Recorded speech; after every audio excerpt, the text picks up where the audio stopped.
Hey there folks, Jason Bermas here with a little news off the cuff. I was in the office yesterday and in the background 60 Minutes was on.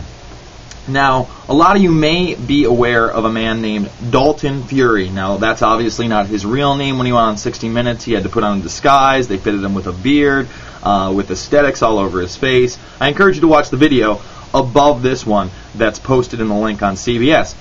Anyway, if you're not familiar with his story, this is the guy that says, "We had bin Laden in our sights about 10 weeks after they invaded Afghanistan."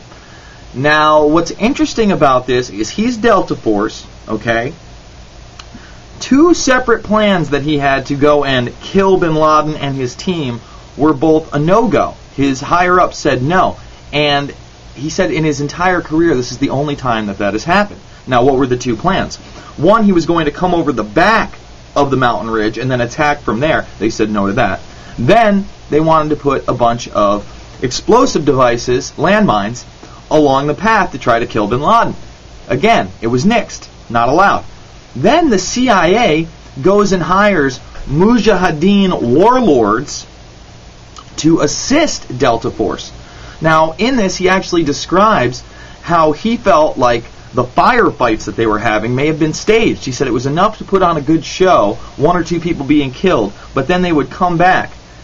He also reveals that at one point, this Mujahideen warlord and his men had negotiated a ceasefire with bin Laden's men on this, and at one point even turned their guns on Delta Force.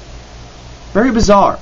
If you're trying to kill this guy, how is it that the warlord is negotiating ceasefires and then turning his guns on Delta Force? And he said that took hours and hours, to end. And then another team from Delta Force comes in, and his name is Operation Jackal, and they go into caves. Now, why am I bringing up Operation Jackal? Well, I don't know if it has anything to do with it or not, but it took us 7+ years to find out that this document I'm holding in my hand, NSA document, even existed. Now, what is this document? This reveals that there was yet another drill going on 9/11 called Operation Jackal Cave.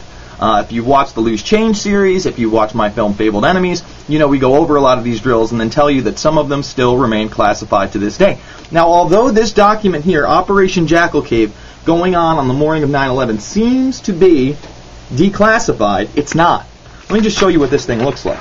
You want to know what this drill is about? Too bad. Everything's blacked out.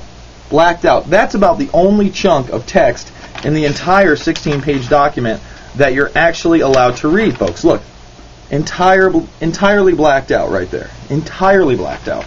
Let's go to the next page. Entirely blacked out. Next page. Almost entirely blacked out. So why is it that we can't know about all these drills? Why is it that the majority of this stuff is blacked out almost 8 years later? Very suspicious.